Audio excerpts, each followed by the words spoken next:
I ask any members or officers in physical attendance with an electronic device to mute it to avoid any feedback? If participants, can you please keep your camera and microphone off unless you wish to speak, and ideally not use the camera facility at all, as this can affect the quality of the meeting. It might affect the quality of the meeting because we're all very good people. It might affect the quality of the reception of the meeting. Will be recorded, and data collected during the recording of the meeting will be taken in accordance with the Council's data retention policy. The recording of the meeting may be added to the Council's website.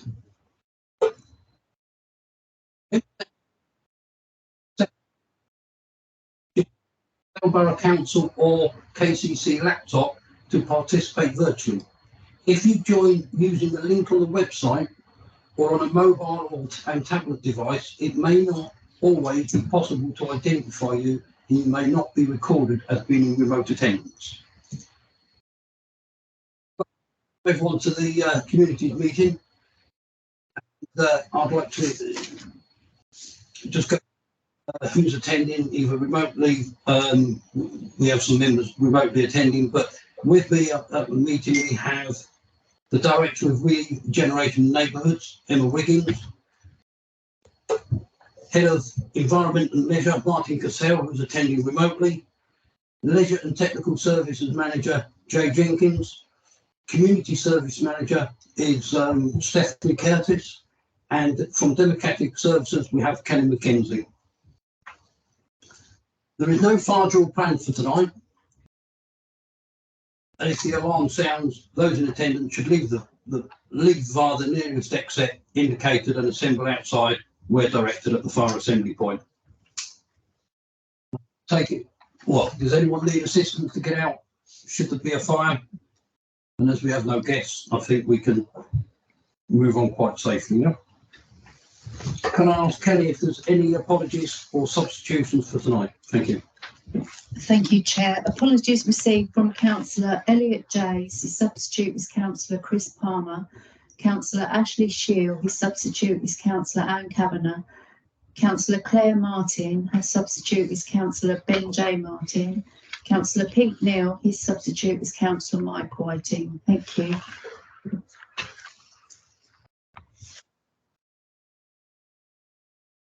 Okay, thank you for that. As you may have noticed, we've got some nice new little microphones in front of us. Some of you may have to have one microphone between two, so you may have to share it. Hopefully the buttons are self-explanatory on the microphone, and hopefully this is the first meeting using them and they won't sort of hack in halfway through. So,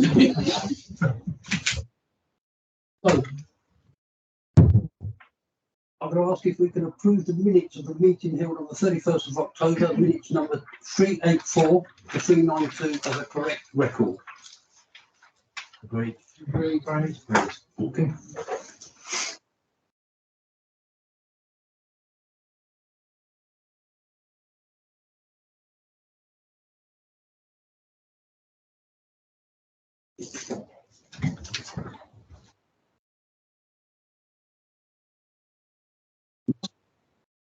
Let's ask if any members have any declarations of a pecuniary interest on any of the items being discussed on the agenda this evening.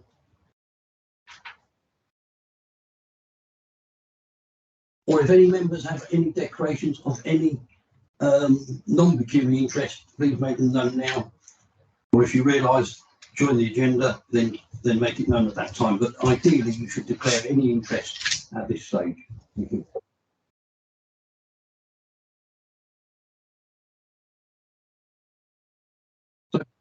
Item 5, Leisure Centre Options Progress Report on the Members Working Group.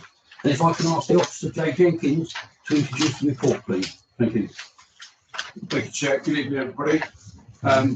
First report this evening is a progress report on the Leisure Centre Member Working Group. We have a couple of recommendations for you this evening. The first one is we're asking you to agree the vision, aims and objectives which have been pulled together by the working group, and they're attached to Appendix 1. and also that will agree the continued work programme and timescales for the group that are at Appendix 2.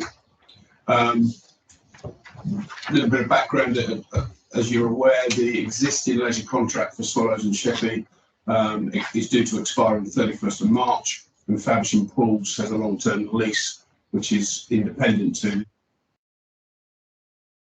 an annual grant agreement. The working group was formed to review options available to the leisure contract post March 25. The group have met on 5 occasions and they've discussed a number of key issues and key areas which have also been listed for you. Considered initially 6 potential options when the group first got together, and those 6 options are listed in Appendix 3. Option 1 and Option 2 of those 6, with Option 1 being cease the service completely, and Option 2 is to lease out the facilities, Swallows and Sheppey. They were discussed in detail, but members felt that neither of them would be considered going forward. The reason behind service delivery and also leisure members recognising the benefits of the leisure service, and therefore officers didn't wish to. Service may be able to deliver budget savings, and also members wish to retain control of the leisure service operation, hence the Option 2 was removed at that.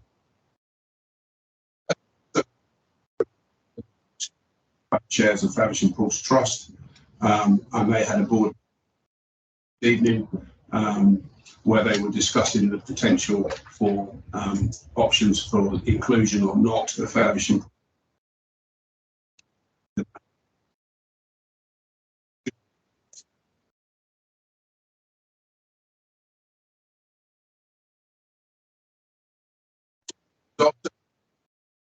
Short-term option, and that's a 1 to 2 year contract extension, which is permitted under the current contract arrangement, would enable a wider and a more detailed full procurement process to be undertaken by officers. Delayed predominantly around because of off the back of the pandemic facility investments. So decisions required on which the long-term options will be, and these will be debated in a report that will come to this.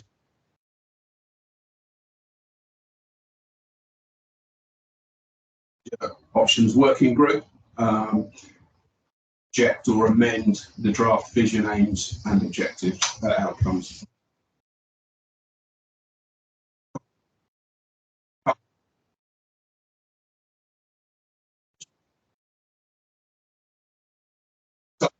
Working with Strategic Leisure have also undertaken soft market testing of 6 major leisure operators, all of which have expressed interest in Swale in the future.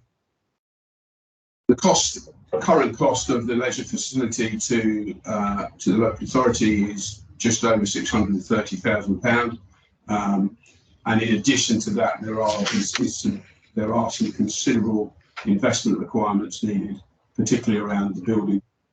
Circa 30 years old. There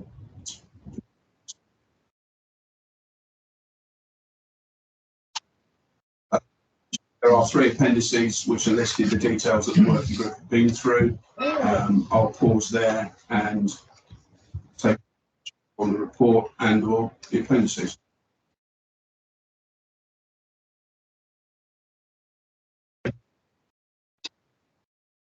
And at the moment, that's Councillor McDonald.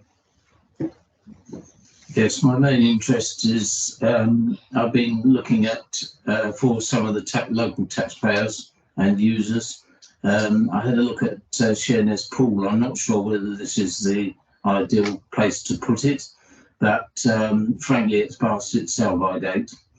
As you probably know, the economics of Sheppey is extremely poor, and I've had people contact me from the whole of the southeast with regard to the provision of a new swimming pool, which will require considerable funding from government sources. Now, to my mind, this is an admirable opportunity.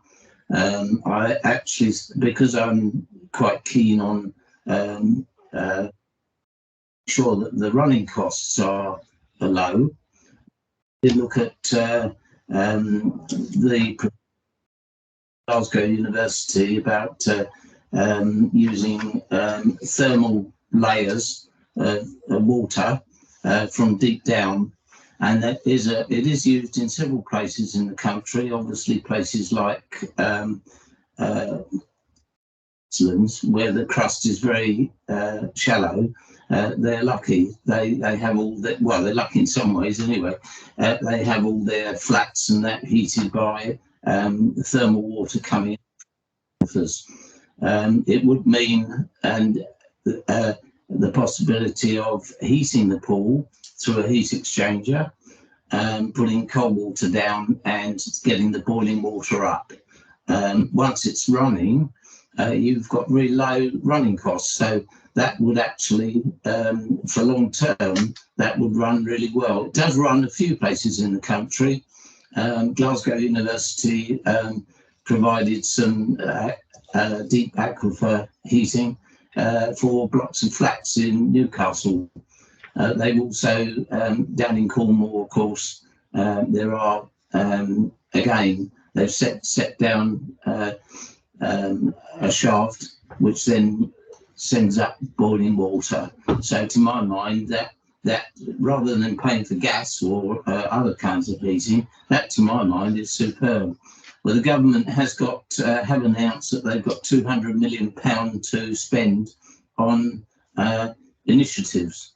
And to my mind, if we go in hard, the initiative would be that we would see whether it's feasible for us to have this thermal heating, which I think would be fantastic, quite frankly, and it would be in this country, it would be really to the forefront.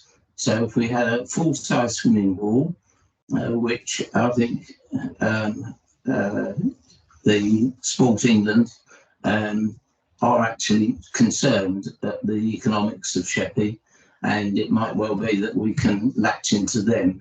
And I would like to do that, because I think we can get somebody else to pay for it.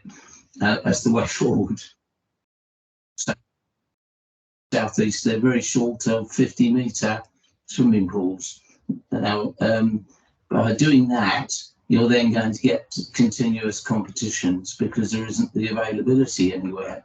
So again, that will bring in people into Sheppey, which we desperately need to spend money locally to help our economy. So we can justify it on economic grounds.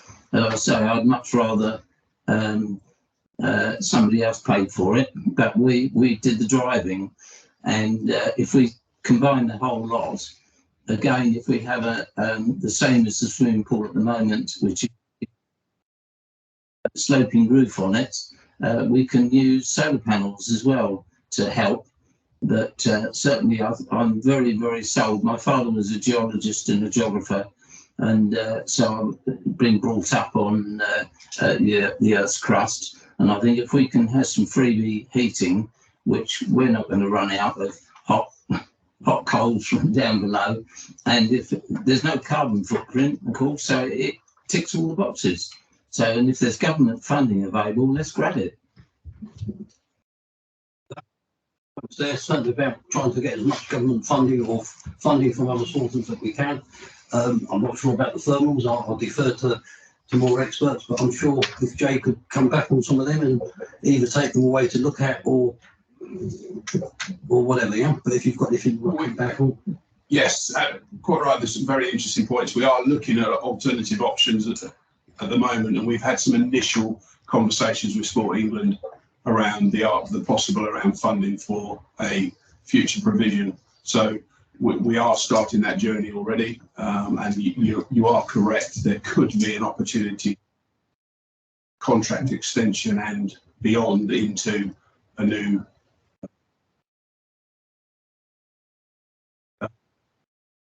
place for the dry side at Sheila. So yes, we'll take that on board. Thank you.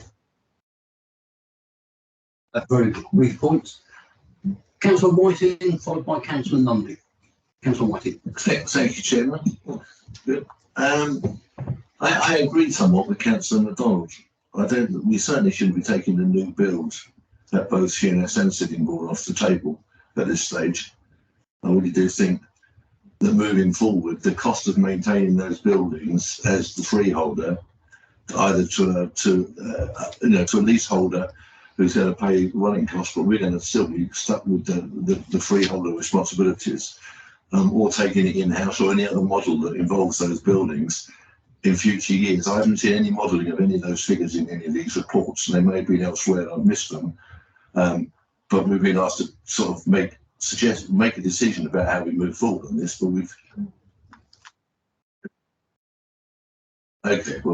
I'm looking at the options and what the recommendations are. There are no figures in here to make a really good judgment about what we should do, so we need to keep everything open. There's no. I'd be interested to know what the financial implications of including Faversham pools in any move forward, because again, there's no numbers in here about that. And also, there's issues there. What are the issues about the shared ownership of the freehold at Faversham? Because we don't own all of it. The trust owns some and leases the rest from us. So there may be some issues about that, and I'd like to see that explored further before we went anywhere down the route of including Faversham in what we're doing. So I think there's an awful lot of information we still haven't got, and we shouldn't be closing doors to any of it. And the whole cost of refurbing to such a point where we could find someone to take it on. And I think that they'll drive a hard bargain with that, and we could find ourselves, which is why I think actually in the longer term, if we're determined, I think it's right that we should carry on providing facilities. And I think the option, the aims are set out in Appendix 1 are the right ones, and we should follow those. But I do think there's some enormous costs involved in this, and the sooner officers can bring that to the committee, I think that go forward. Thank you. I think you've raised some good points. I think the aim of tonight is, are we heading in the right direction? Do you feel we're getting things right? I don't think there was any sort of costing put in, because they're still being looked at. But if I can defer to the, I don't know if Jay or Emma wants to. Jay? No, of course. You're quite right. There are a range of costs with a range of options, and I think rather than work all the options up for full business case,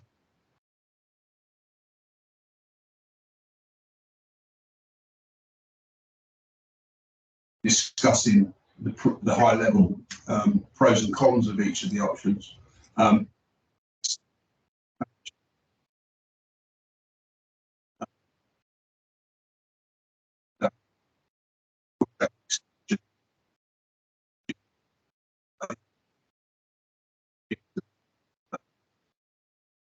March is to bring those numbers and to bring those to the group. We have looked at some costs within the working group. Each have got slightly different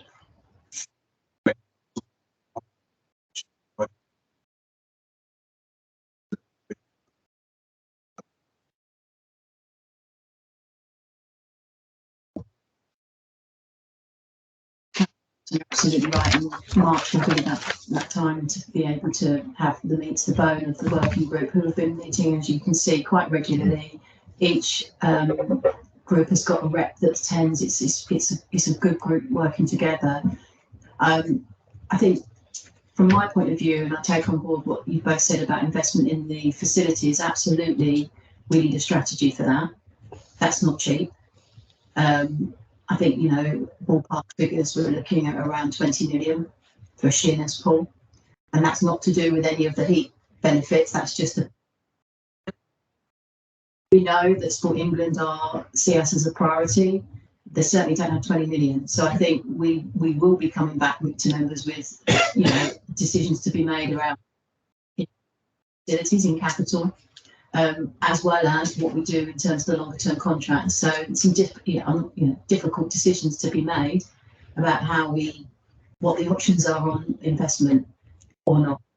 Stark. You know, we know that, we've known that for some time. So it's going to be interesting in March.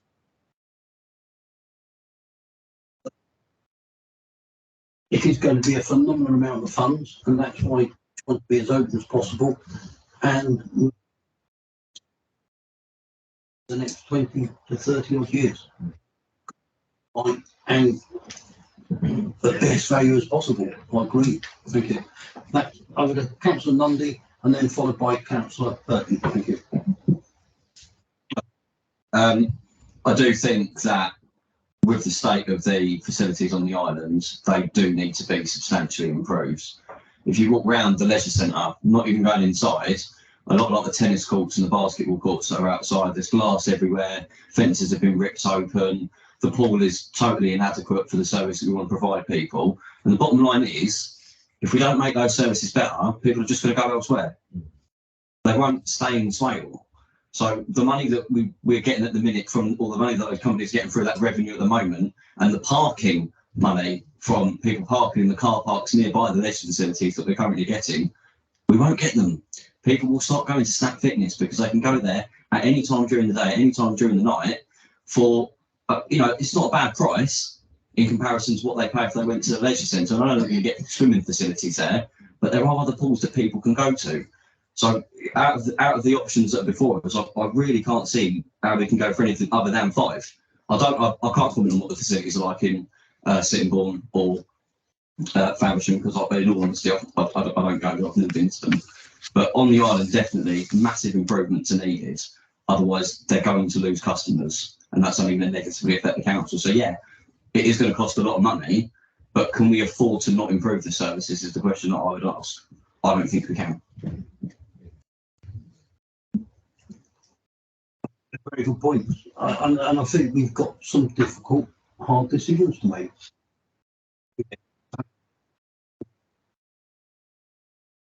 And they're going to be decisions that we need to look at.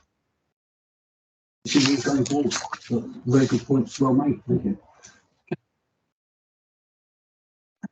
That's very loud.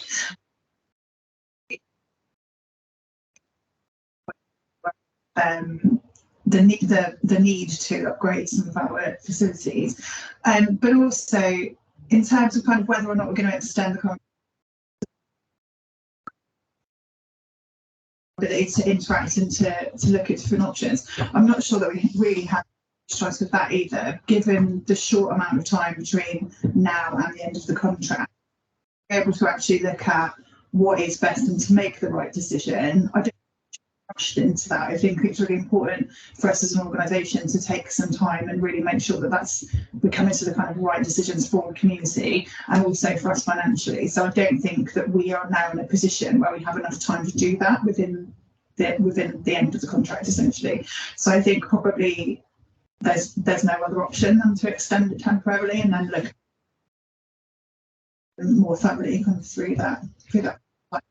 Especially following, Councillor Whiting's points around what the different financial, Jay's points around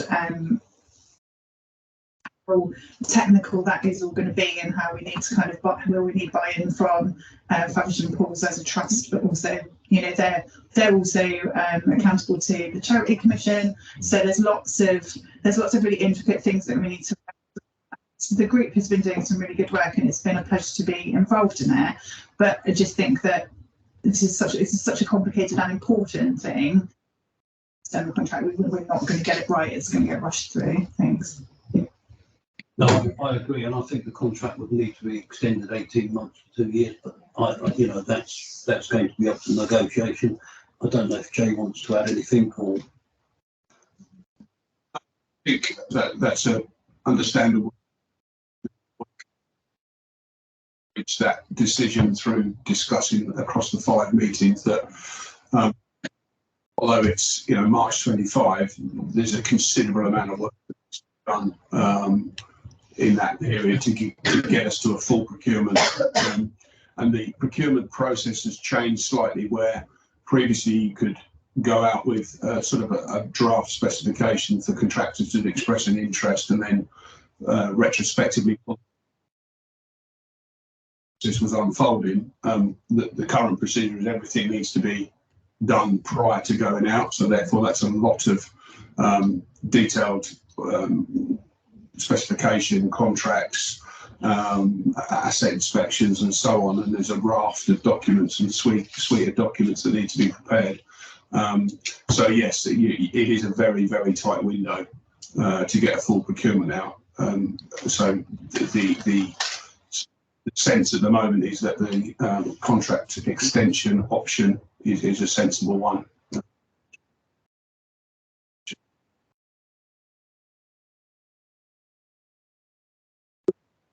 The last one is over to.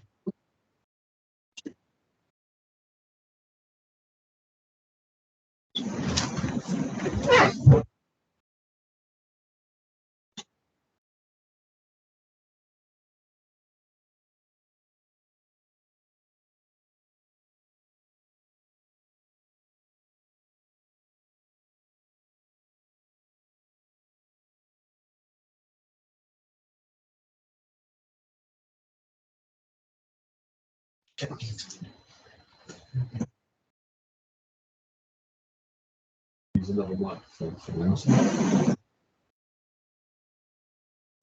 Oh, shout out. No, You do need to- people online might not be Yeah. able to pick it up. The recording. If you're able just to move over to another, well, you've got one down there if you so wish.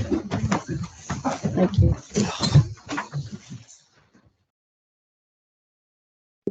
Hello? Okay. I know she's been brought up by the members tonight, you know, the concerns of the cost, etc., to keep the pools going, etc., and this is going to come back before the March meeting. But I'm asking a comment. But the Swallows in City Mall, have we got a rough idea how much this will cost to get the Swallows up to spec? I'm asking that question. I could safely answer that question. No.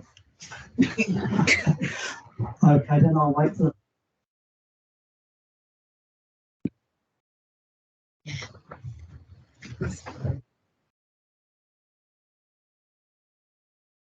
Okay, I don't see anyone online who wants to speak. I can't see any more. Oh, sorry. Well, Councillor Martin. I think firstly, thank you to the working group for the hard work that's gone in. I think the two recommendations make complete sense in terms of continuing with the working group and outcomes that have been put together make a lot of sense. I think it's worth us remembering side facilities, it is virtually impossible to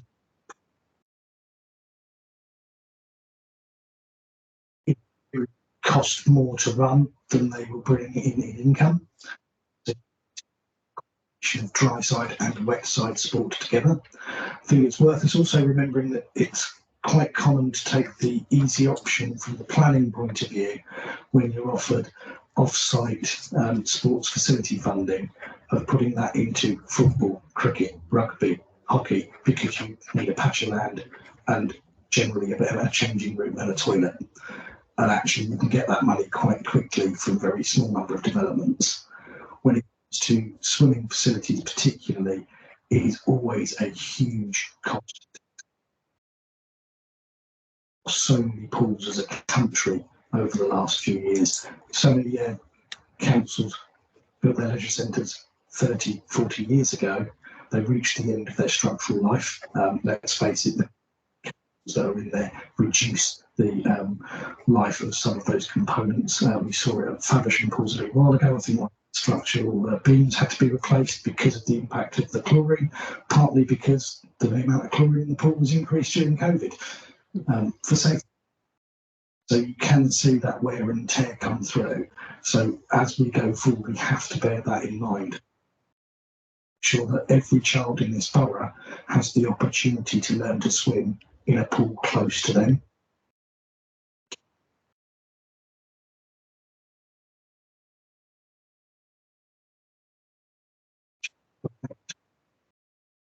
Every child have the opportunity to learn to swim at an affordable price.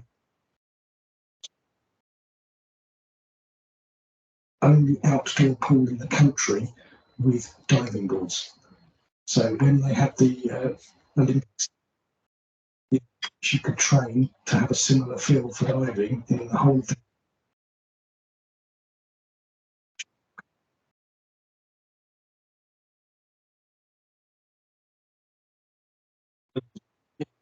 It'd be very expensive, but sometimes the return on that could be people's health.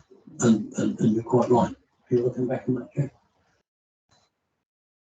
Yeah, I think it's, you know, all valid points. I think particularly around the children learning to swim, I think one of the early commitments from the working group was just that there was a buy-in from it.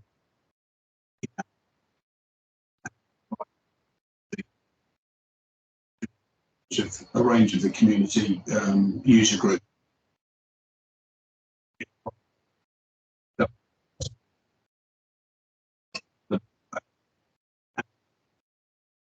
Yeah, all valid points and things that the working group are discussing. Just to say, Councillor Martin's point around built facilities is absolutely crucial, and Martin would never forgive me for not raising it, and I don't want him putting his hand up, is in March, if you look at the forward plan, the built facility strategy, and that is a crucial document that we are really keen to add to the list of evidence base for the local plan, should and when it moves forward, because we haven't in the past. I don't think that's any fault of anyone or anything, it's just not been considered. So as you say, Councillor Martin, with 106 negotiations or other negotiations in terms of development, it's not been able to be considered, and Martin is very keen, and we are talking with the planners to make sure that that changes, because actually when you talk about investment and how we secure it, it's very limited. So we've got to find other ways to help with that, and that is one way of doing it. It's not going to cover it all, but at least if it's on the table as an option for 106, that's better than we have at the moment. So thank you, Councillor Martin, for raising it. Councillor Whiting, just briefly. Just a quick thank you, allow me back, Chairman, and just a quick clarification that I forgot to ask it. I mean, I think Emma and I were discussing some of this 10 years ago, and I was. These things do take time, and with that in mind, what I meant to ask was, what are Serco's, what do you believe their willingness to enter into a contract extension is? They've already done it once. Do you believe they're going to be happy to do it again? Because without their agreement, we can't do that, of course, and then we're going to find all sorts of hands tied behind all sorts of backs. Thank you. Yeah. The current contract is with Swell Community Leisure, and they have a partnership agreement with Serco. We have been speaking.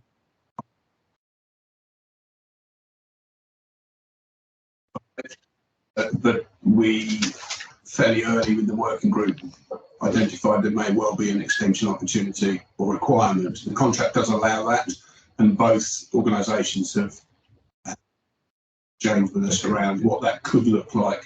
It's an opportunity to continue with the current contract arrangements, but also there may well be some opportunity for investment in the short term and change of numbers from our end as well. So I think it's positive at the moment. We're having positive discussions with them.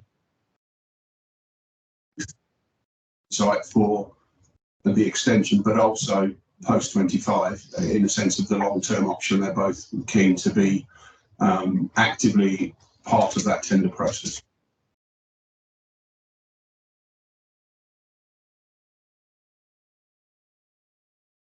Say thank you for the officers for putting all this together. There's been a lot of hard work, and I echo the words of, I think it was Councillor Martin, but certainly the working group have put in a lot of time and hard work, and could give us some good steer to the.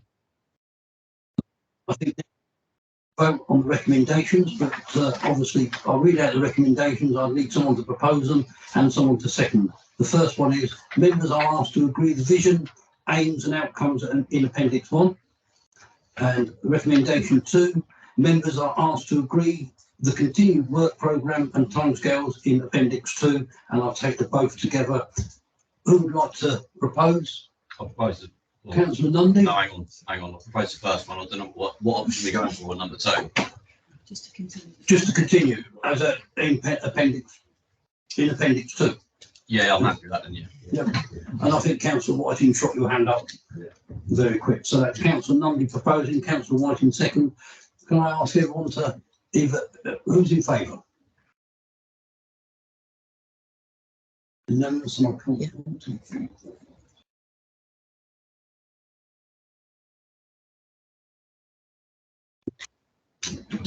No one against and no abstentions. Thank you. Thank you for that. So we can move on to item 6, the plain pitch strategy. And if I can ask Jay, the officer, to introduce the report again, please. Thank you, Chair. This is the plain pitch strategy, the further sports recommendations. You'll recall which report in October, which we picked up with 3 of the main 4 sports at that stage that we've received. The recommendation this evening is to discuss the content of the report, and draft recommendations for the 4 sports are sent forward for review by key stakeholders as the next stage of the Sport England process. The report itself picks up recommendations for football, netball, bowls and tennis. The work itself was undertaken by our consultants that we're working with, Strategic Leisure, who are working with us across the board on a number of work streams at the moment. And it provides a strategy, an assessment of the current supply and demand for playing pitches within the borough. The strategy analyses the borough's sports pitches in terms of quality, quantity and accessibility, and the process follows Sport England's guidance and is supported by national governing bodies and provides us with robust evidence in support of our own the Swale local plan.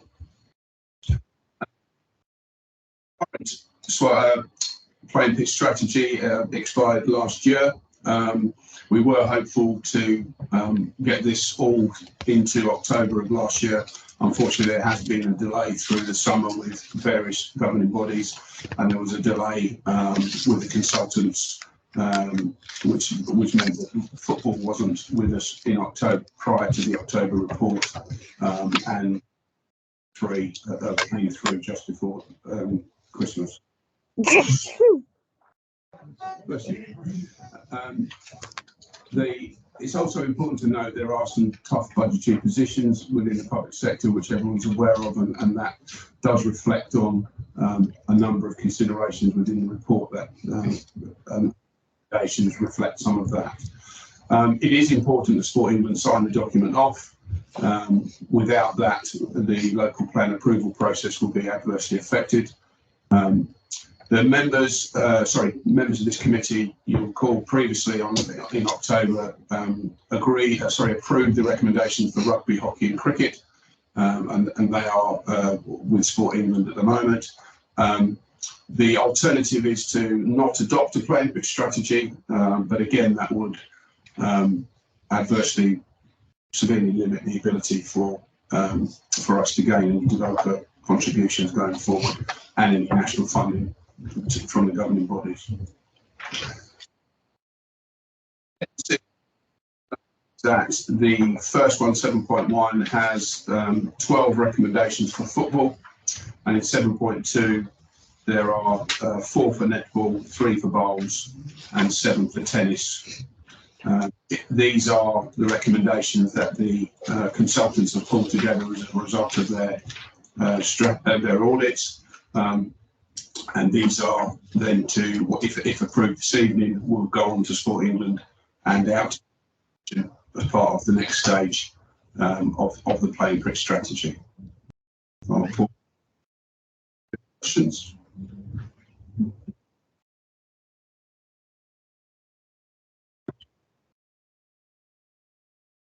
Through this report, I have concerns in 7.1 with football summary. In number 5, where it says consider potential feasibility of transfer long-term leasehold to clubs and parish councils. My concern is that we're not consulting residents when we decide to do this, or the leasee or any other stakeholders. Simply to sign a piece of land over to a club and then just give it to them, if you like, we must as a council have due diligence to check what happens long term. And I think that if we do down this path of giving land to third parties, that we should do due diligence and consult residents and regularly consult residents, because 2 or 3 years on after a club's taken over a piece of land, a development may have happened nearby and people haven't been consulted about what's going on. So although I can see the council sees leasing these lands out to clubs as a way of raising funds, but they're not really doing due diligence in looking at what impact that has in the community, because they're feeling that the community is doing well by having this club, but they're not looking at the local residents. And I just think it needs to have something in there relating to due diligence with residents and third-party stakeholders. Thank you. We'll come back on that, Jay. Yes, a valid point. I think the point itself is suggesting that we consider the potential for that, and obviously you're quite right in mentioning those other items that need to be part of that consideration. What the consultants aren't saying is this has to happen. It's an option to be explored, and we would consider the potential and the feasibility of that on a case-by-case basis. So you're quite right that the residents, the stakeholders, and continuous monitoring of that position would need to be part of that discussion process. Come back. Is there such a procedure now? Does Swale have that set procedure now? Because if it doesn't, then it needs to be put in place or be added to this to ensure it happens. And if it's done in place before committee, we're going to get to see this, then we need to write it into this.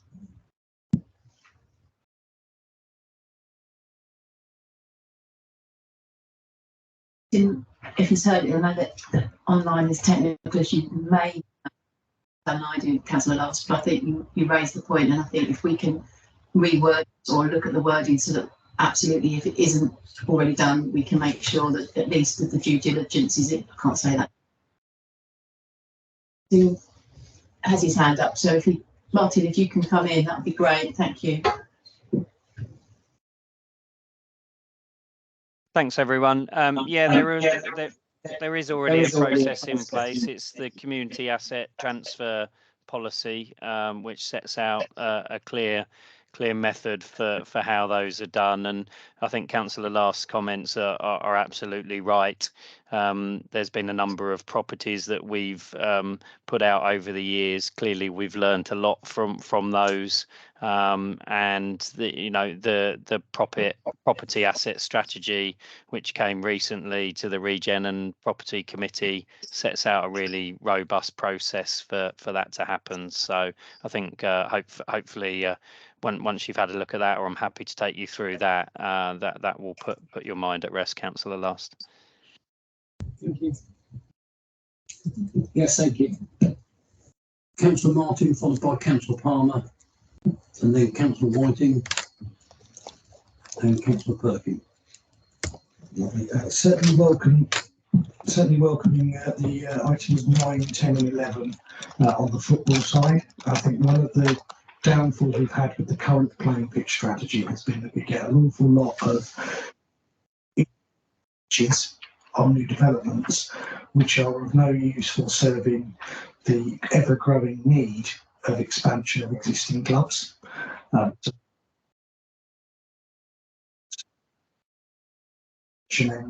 I think we must get an email and a phone call and a meeting from Faversham Strike Force at least every 3 weeks to say that this changing facilities so we can't use it. So happy days that that's in there. I'd like to see that expanded to all, because there is a difference between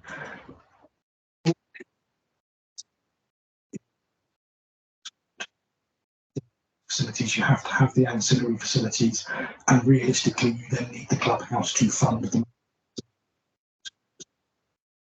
Got the informal side, which is fairly well served from what I can see around the borough. There are certainly plenty of single informal pitches with goalposts all over the place, which are not necessarily as well utilised as those and to give some backing to the officers. Certainly that have been signed with clubs have seen improvements to facilities that we already have. G pitches have been provided through those partnerships, and when those clubs are not using them for formal training or for formal pitches, they are available to the public open in our parklands. So there is some real good work that's gone on here, and I welcome this and fully support what's been put forward. To add anything to that, do you, Jane? No. Right.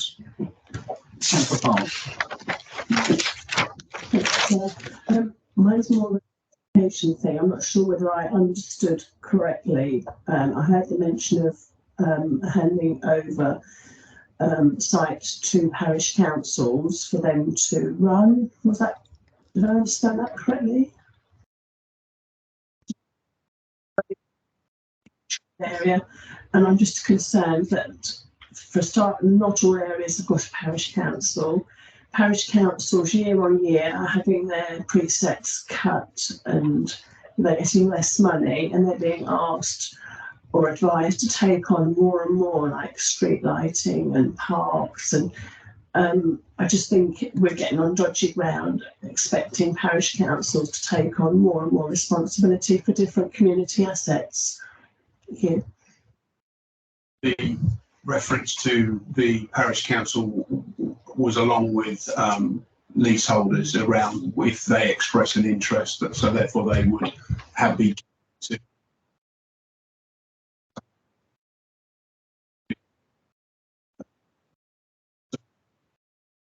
council that is actively engaged rather than us use the word offloading.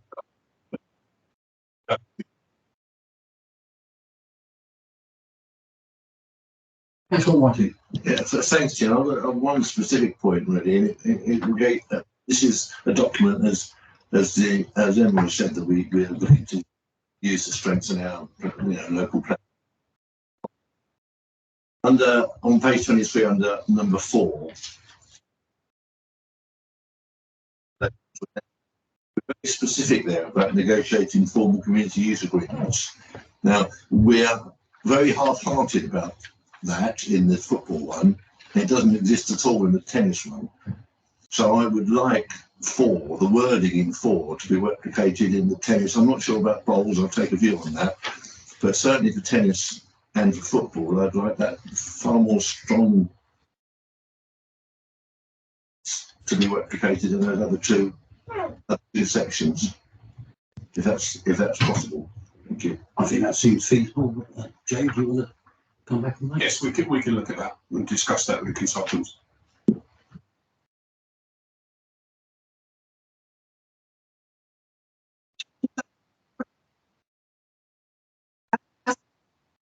A consultation with the experts. Has there been an opportunity to map where sports facilities are in the borough? So just to look at the kind of accessibility for various different sports, I think that would be really helpful to look at as a committee.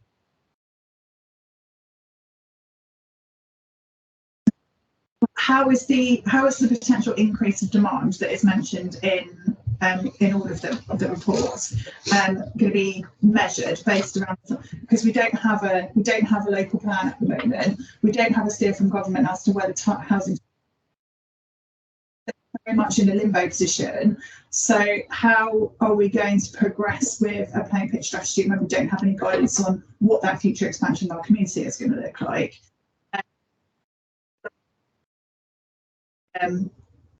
Just to agree with Councillor Whiting actually, because with netball especially, it's really important to have those agreements in place, because most netball provision is on school premises. So completely agree that if we can negotiate stronger connections with school premises for other sports as well, we should look to do that. Thanks. Jay? If I could start with the fourth one first, if I may. Yeah. I think one of the key messages that you'll see in March with the built facility strategy is about opening up community use agreements with dry side facilities. There are a number of sports halls that currently don't have community access. And that's one of the key messages through that. So that will link nicely. The expansion around the housing, what would normally happen in a sense of the demand evaluation that as part of this audit via the clubs themselves. So the consultants would have spoken to the majority of clubs within each sport. So if you take rugby as an example, would have spoken to the 3 clubs in the borough, and would have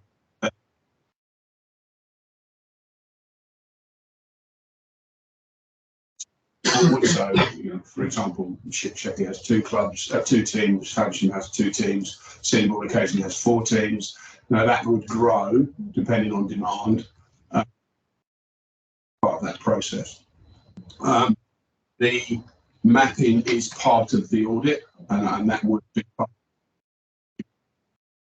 of that in the sense of document. So initially this arrives as multiple documents and then is merged into one final document once it's been seen by the majority of key stakeholders.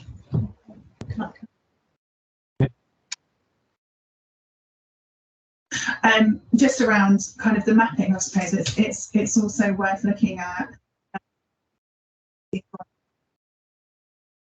As a council, we've made certain commitments around being more environmentally ambitious.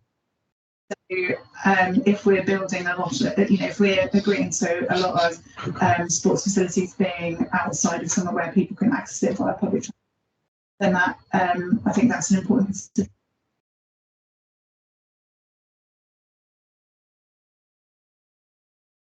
Points about the public transport, but again, things do seem to be disappearing on that front.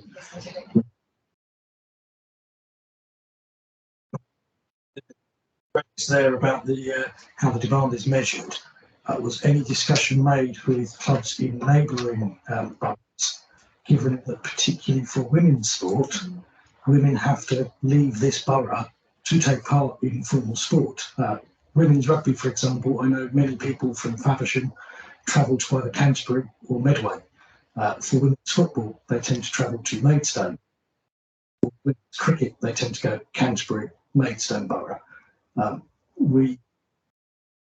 If we're not talking to those neighbouring clubs,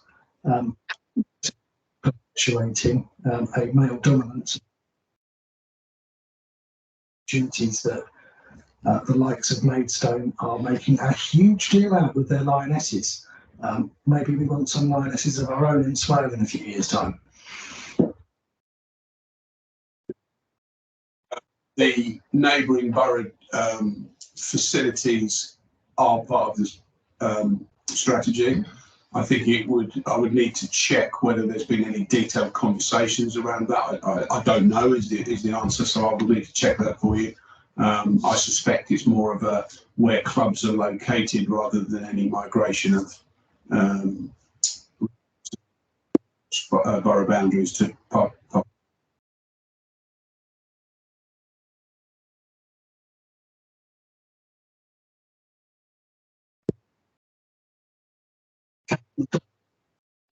I'd like to comment quickly on the ladies' rugby.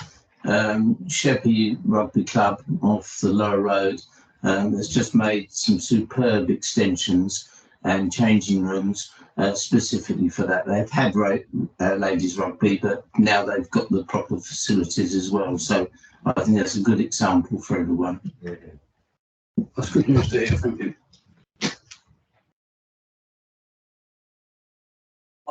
Questions and nobody else. So if we can move to the vote, but I'll just read out the recommendation. Members to discuss the content of the report and agree the draft recommendations for the 4 sports are sent forward for review by key stakeholders as the next stage of the Sports England process. So I would need someone to propose that and someone to second it. Nicholas is proposing. Go for Councillor Perkin as seconding, yeah? Who's in favour of that?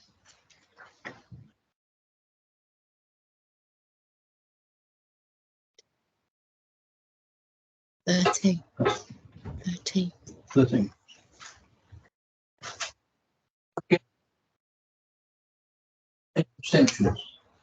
1 abstention. 13 to 1, or with 1 abstention. Thank you.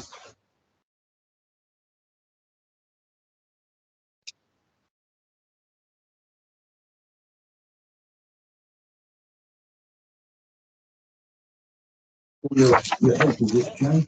If you want to shut off, please feel free. And we're going to move on to item 7, which is the Swale Community Safety Priority Setting Consultation. If I could ask the Officer Steph Curtis to introduce the report, please.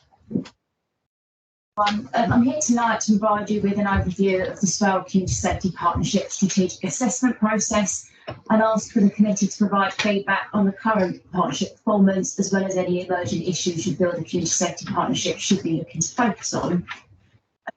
Safety Partnership, many of you may have already heard about, but is a statutory partnership looking to tackle crime, antisocial behaviour, reducing reoffending and disorder across the borough. The Borough Council is one of the key partners as part of that.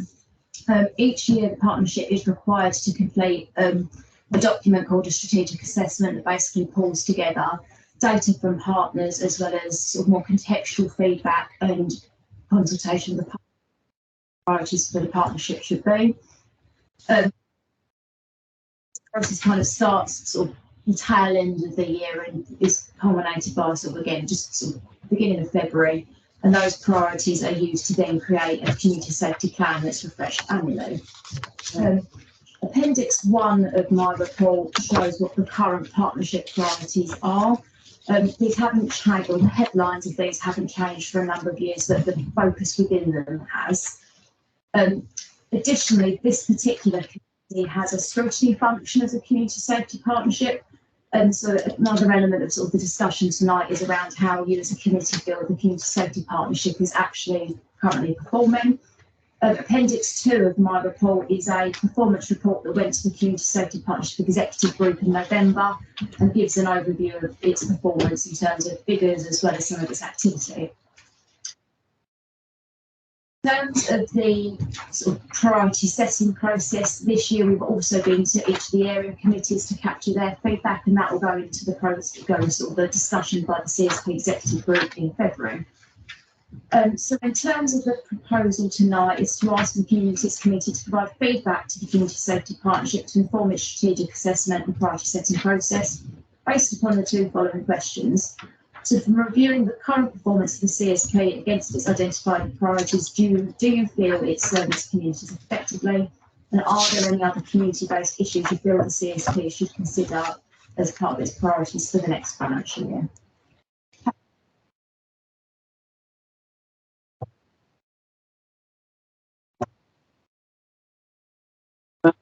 As chair of the Sittingbourne Area Committee, it was really good when we had the breakout groups and people were local residents as well as councillors gave their feedback. What was also good on that night is we had Inspector Foster there, and she could give positive feedback to what was going on and what was happening. And I would think that in future that should continue, but I think it would be useful to have a member of the police there at the same time when you're getting these feedbacks, because they can feed straight back into the questions. One of the very interesting things that came out of the area committee is that policing today is very much data orientated, in that if you ring up and report a crime, then they will be logged, but they won't necessarily get a response. And if residents are expecting a response, it's not likely to happen. But the fact they've reported the crime, and if 4 or 5 people in that area report the crime, then it flags up higher on the database or whatever to make certain it's an area of concern. So it's useful to get that additional feedback, which is very useful for local residents.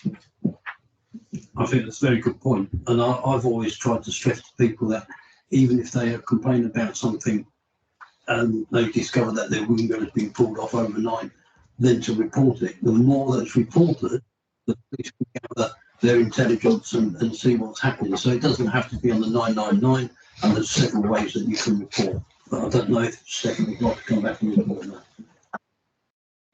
I've been involved in this sort of world with the police, having issues reported formally is largely how their resources sort of are allocated out. So certainly I'm glad that message came across quite well, considerable area committee.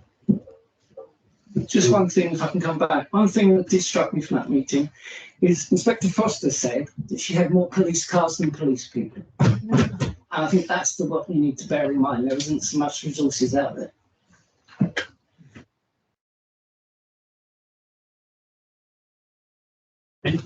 Anybody else got any?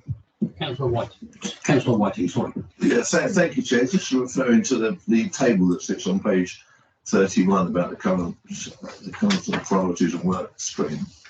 That really moving forward for the priorities for 24-25. And I do think under antisocial behaviour, it talks about implementing the new neighbourhood policing model.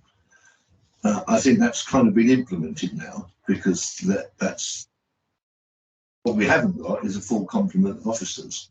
So I would like to see moving forward, actually the priority for next year is to get a full complement of officers to support that neighbourhood policing model. I know that the inspector and everyone else is battling hard to get as many of the new recruits stationed over here in Swale as possible, and there are lots of new recruits coming through the system. I saw an advert for more today somewhere, I think online or somewhere, advertising for more people to go into training. But I think it's really important that we get our fair share of those, and we get up to our full complement, so we have the right number. We've got 2 on Sheppey at the moment. I think we should have 4, possibly 6. We've got 2, and that's probably replicated in other areas. So I'd like to see that priority changed and amended to what I've just suggested. Of neighbourhood police officers within the year. Thanks, Jim. I will come back to achievable within the year, depending what you call the year. Are you talking about the financial year or calendar year? 24-25. I think the community policing model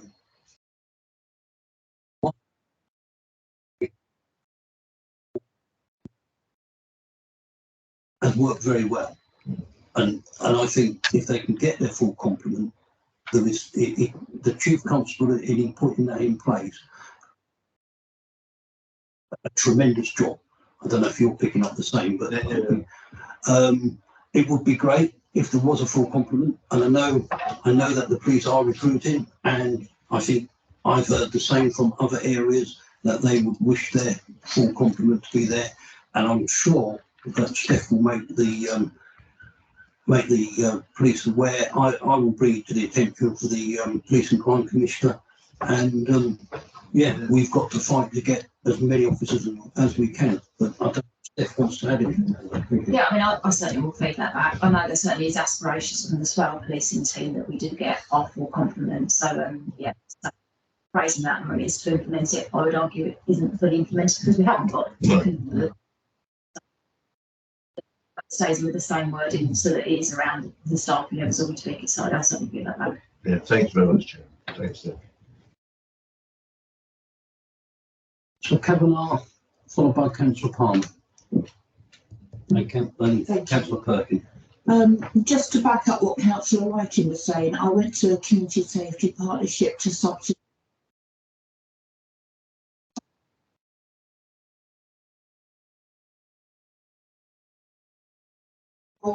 not just anyone, lots of residents. I'm not sure we're that much further on. See a police rep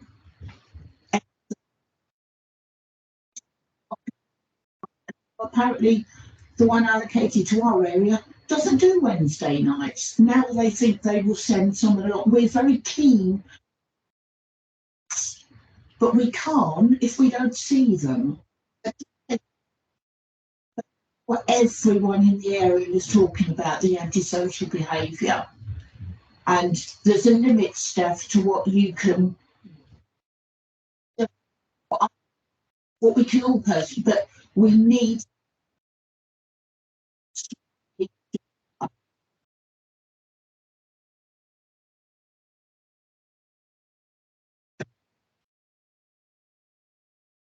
I just wanted to echo really what Councillor Whiting said, and looking at the figures in the antisocial behaviour is on the increase. I think it's imperative that we work with the Peace and Crime Commissioner to get fully staffed, because those figures are going to continue to go up with all the cutbacks in youth services, and also the supporting vulnerable people one as well, with the dismantling of some of the family centres and them being more spread apart. People are going to be difficult to get to. So again, that's something that we need to concentrate on. Shortfalls from SEC really. Thank you. Okay, thank you. Going on to Councillor Perkins, then if you want to come back on the other points, yeah. Councillor Perkins. Yeah, I've been a member of the Community Safety Partnership for a long time, and the last meeting that we went to was really positive. It's a difficult meeting to go to because there are some pretty dark reports sometimes around, you know, especially around kind of the work that these kind of agencies have been doing, which always is sometimes challenging to listen to. A couple of questions about the report. In the report, it states that shoplifting is up by 59.6%, which I'd imagine has, you know, a large part to do with the cost of living crisis and how difficult a lot of people are finding things. But is there plans to be more in the Community Safety Partnership, working with business partners, so trades and what are they called? Like traders associations, is there scope to be more collaborative with those kind of organisations around shoplifting? Also, it says that there's been a 31% increase in reports of ASB at housing associations. So is there an opportunity to work more closely with housing association partners? I know some of them do attend the Community Safety Partnership, but is there more that the Community Safety Partnership could be doing in terms of joined up working with them? In the Police Defence in Faversham, they have actually been good at coming out to the council meetings there and also holding surgeries, which people have been able to attend both in and outside of working hours, which I think is really important because some of the time a lot of these things happen during working hours, which isn't particularly. I just wanted to welcome. Well, welcome is the wrong word, I suppose, but welcome that there seems to be lots of awareness around hate crime and the response to hate crime throughout the report in kind of all the strands, and it's identified as a cross-cutting thing. But I just wanted to highlight the Women's Age report, which is flagged on page 35 of the report around influences and attitudes and how the next generation understand domestic abuse, because that little couple of sentences are really dark, and I think that it's something that we need to be potentially engaging with schools around, and other kind of youth children, and it says some of the key findings: children and young people exposed to misogynistic social media content like Andrew Tate were almost 5 times more likely than those not exposed to view hurting someone physically as acceptable if you say sorry afterwards. That's such a sad sentence, and it's something that I think we need to be just really. So, and it also says, you know, 1 in 3 women, the kind of response to reports in school was rushed and awkward.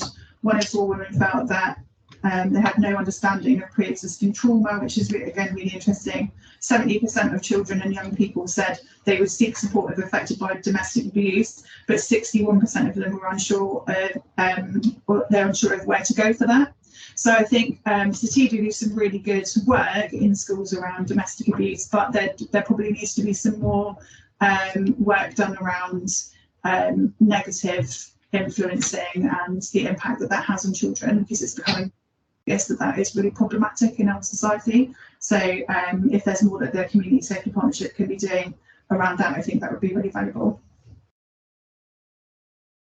We'll come back on them 3, but I think you've raised some very good points, and in fact I've written down something that I think it's very awkward to take on, but I look at the hidden crimes. I'm not talking about and that's an important thing, but that's highlighted here. But I think about the abuse that people get from social media, not just Facebook, Twitter, particularly the vulnerable people who are suffering from that. And it's not easy for people to cope, but how to deal with, enlightening people or finding out what harm is being done via social media. And I think it could drive people into crime and other activities. Then fall into these headings, and how do we work out to prevent? But very good points made, thank you.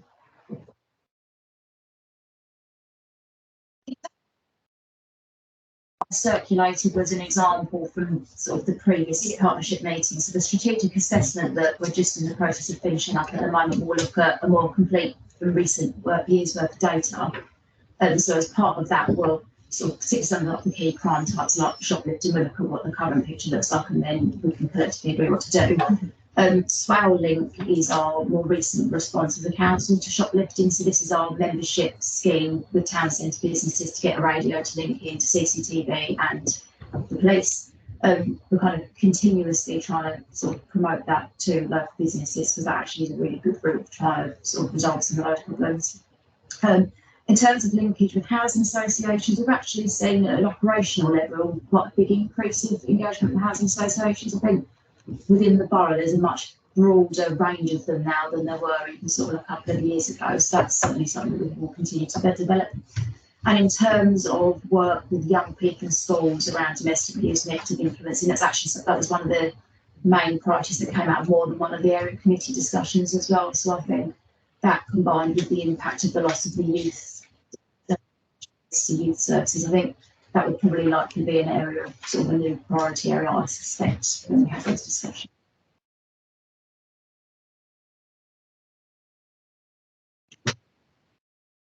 Martin, Councillor Watson, and So I'm declaring interest as I work for a housing association, and I responded to the emails from the Community Safety Partnership when they come into the one that I work for. So I won't talk about housing associations on that, but it is good to see that they're there. My only thing that I would add is to encourage the reporting of crime, as policing is becoming a more data-driven exercise, where people fail to report crime means you don't get the body on the beat, so the fear of crime increases. So we need to make sure that that is in there, and also whether or not they take place for specials going forward, and our work in helping the police to recruit more special constables. I know when I was a youngster, I think Faversham Police Station had 25 special constables. I think it might.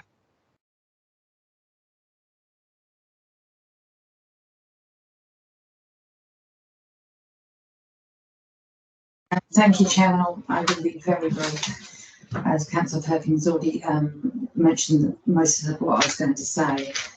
On page 34, the section at the bottom concerning the highest category for the quarter being domestic violence, which saw a massive increase from 14 to 34, was something that I think highlighted that we have got a severe problem.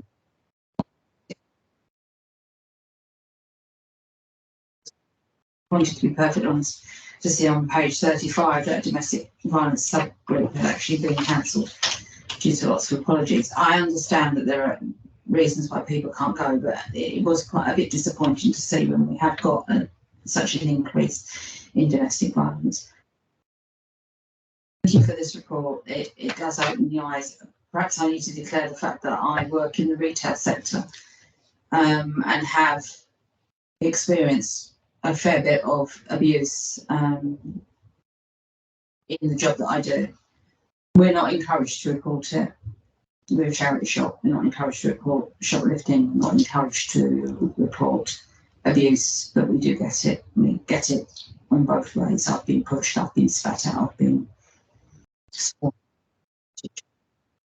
question. And people think they can do that because we're a charity shop, but we're not, you know. But clearly we're not the only ones out there. And retail staff take a hell of a lot of abuse out there. So we need to make sure that the support is available for them. Hear what you're saying, we do need to encourage people to report crime, because if you don't report it, it's not known and we won't get the resources. So if we can get a message out there to people to please report, and as I said, in retail, because it is such a small amount, we're not encouraged to report it, and we should be. So obviously my end, sure that message is going out there. You're quite right. I don't think organisations should be saying don't report crime. Trouble is, if people get away with it, then it will be something more serious later on down the line. Right? So it's a very good message. It's a very quick one. Thanks for letting me come back, Chairman. And it's one of the things I was reminded when reference was made to the area committees. One of the clear bits of testimony we've had at the last two Sheppey area committees are from members of the public who are witnessing open drug dealing on the streets. I've just done a word search on this document. The words drug don't appear anywhere. They're not mentioned. And if we're asked to give feedback to the partnership, I think that we need to be seen to be addressing the concerns as raised by members of the public at our public meetings, where they're opening. They will say they see this happening on the streets and in alleyways, and they see it regularly, but it's not even mentioned here. So I think that's an omission, and perhaps the partnership can go away and consider how it might best address the concerns of the public through the words it uses in the document and its aims and its objectives. Thanks, Chairman. No, I think you're right, but I think it does talk about serious crime, and I think the county lines and the serious crime probably. Jay, sorry, Jay. I'll let Steph come back on them 3 points and your points from the other speakers. Thank you. I mean, obviously the partnership priorities don't cover an awful lot of work that a lot of partners kind of do anyway. So I mean, the police will obviously respond to the reports of drug dealing, but equally, for each of the area committees, open drug dealing was something that was sort of fed back through. As part of the strategic assessment process, we will try and look at sort of themes of issues as well. So actually substance misuse in general is something that we'll pick out, we can certainly feed that back in. Again, sort of the comments made about trying to encourage reporting of issues, again, I think that's certainly something that we can feed back in and do as a partnership. If there needs to be a focus around retail staff, then again, that's something that we can certainly feed back in.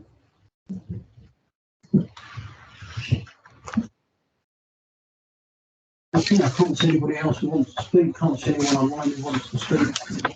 So, if I just, the recommendation that the community committee provides feedback to the Slough Community Safety Partnership, which we've done, to inform its strategic assessment and priority setting process for 24-25. So if we can go for that recommendation, can I have someone to propose it? Councillor Last and Councillor Perkins to second, yeah? And all in favour?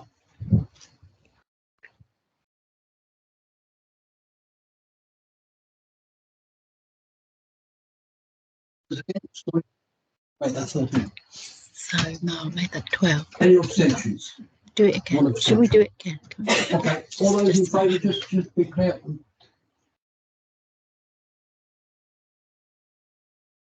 Yes, sorry. None against and one abstention. So that's all carried, yeah? So that just brings us to the final bit of the evening, which is really just to look at the forward plan, which is really just for noting, and I don't think we really need to look at that. We've got the parking policy consultation that will be coming back, group facility strategy, playing pitch, and the leisure centre options with more meat on the bone as Councillor Whiting has asked for. So, if you're happy with that. Can I ask that we review and look at the property asset policy, please? It was as mentioned tonight when I was talking about issues with the playing pitches. It's gone before other committees, but I think it might be worthwhile us scrutinising what's in that to ensure that it is backing up the planning policies committee proposal. So I'd like to call it in if I can. I would have thought that was down to the property and regeneration committee, but we can surely still look at it. We could always look at it and feed into that committee, but I don't. But we haven't seen it to feed into that committee, have we? But we're not the scrutiny for that committee as I see it. Well, can't we have a look at what the policy is? That will be an open document, and we can feed in as any member of the council could feed into that. Yeah.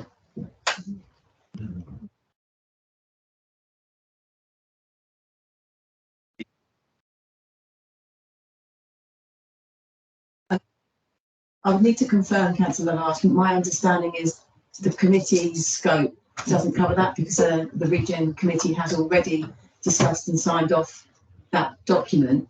It's not out like other sort of external facing documents for consultation that I believe, because it's a more operational report, but it doesn't mean to say that people couldn't attend that meeting or feedback to their colleagues that are on that committee. But certainly as a document, it's available if people are to ask for it. So my suggestion would be if you are interested, then more than happy to sort of link you in for a conversation with officers or to see the report. But I wouldn't necessarily suggest that it's the remit for, or certainly calling doesn't exist anymore in the committee system. But this is not the remit for this committee to discuss it or feedback. But as a councillor, any document that is, available, you can ask to have a look at, and if you've got a particular interest in, by all means, we can have a chat about that. But this suggests it's in the remit of this committee to scrutinise another committee's report that they've already signed off.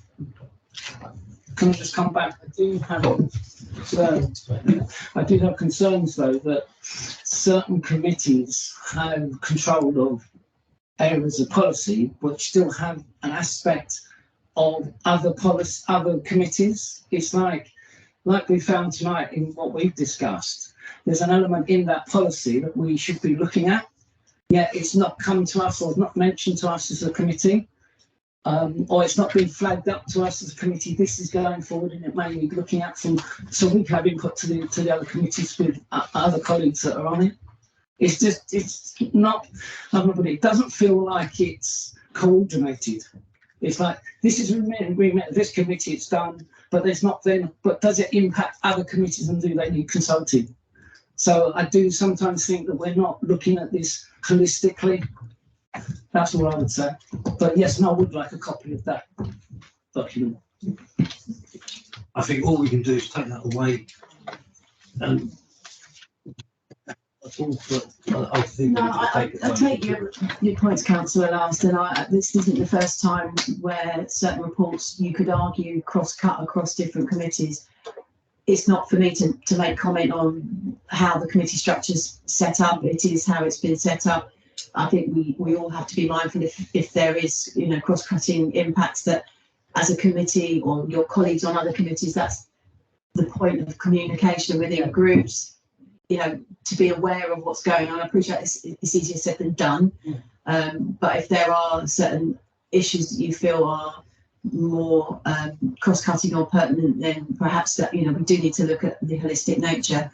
I suppose the only other example is of where certain things come because of financial implications is the policy and resources, which is more cross-cutting, I would say, as being that type of committee. But I would urge communication and just being mindful or looking at the forward plans because they are all online, so that if you are interested in, that you can see what's coming up in your committees and sort of make that representation to your fellow colleague. I understand. But I will ensure that we get you a copy. Jennifer Martin.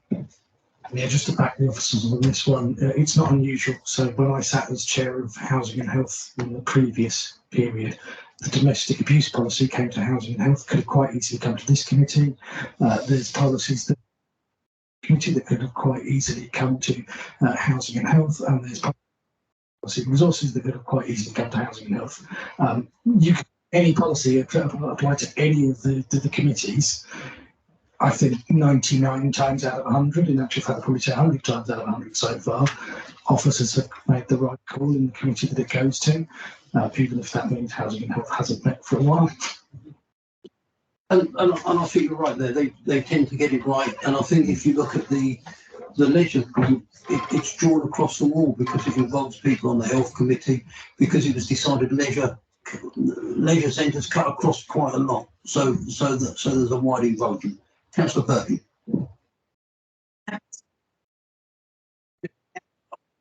So I asked previously in the last committee whether part of the forward plan could be scrutinising and potentially putting a committee view into consultations at different levels. So Kent County Council quite regularly run consultations which are really impactful on the work of probably the community committee, but more broadly impactful on our community.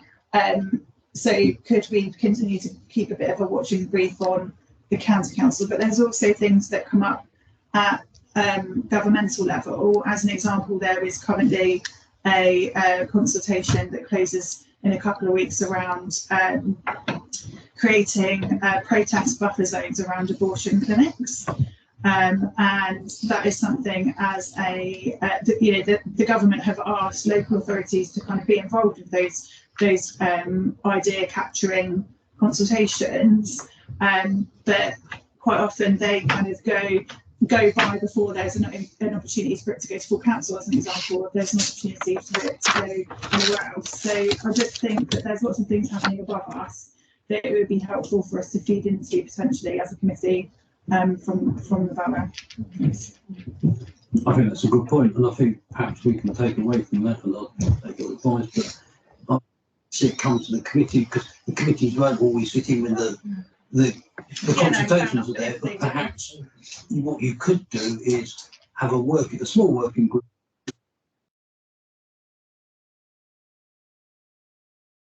to give a steer of what we feel should be to a consultation with the government, KCC or whatever. I don't know if you...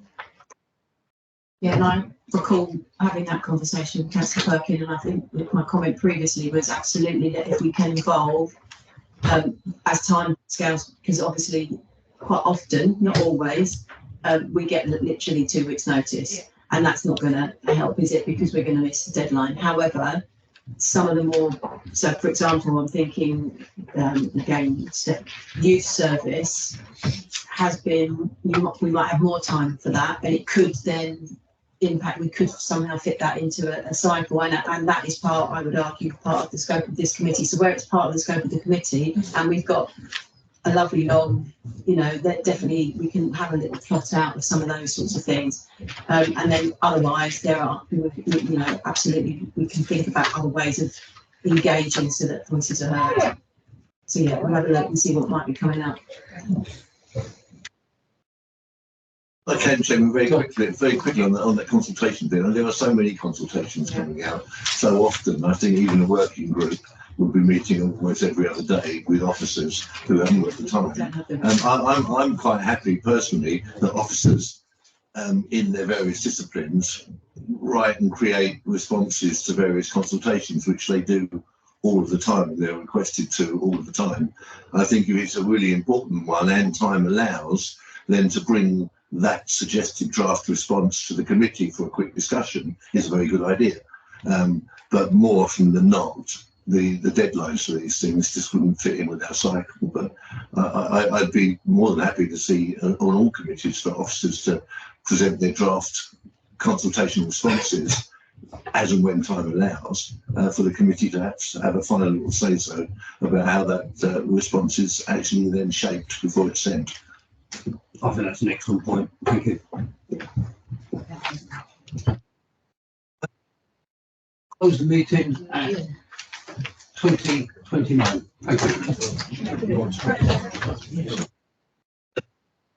Thank you.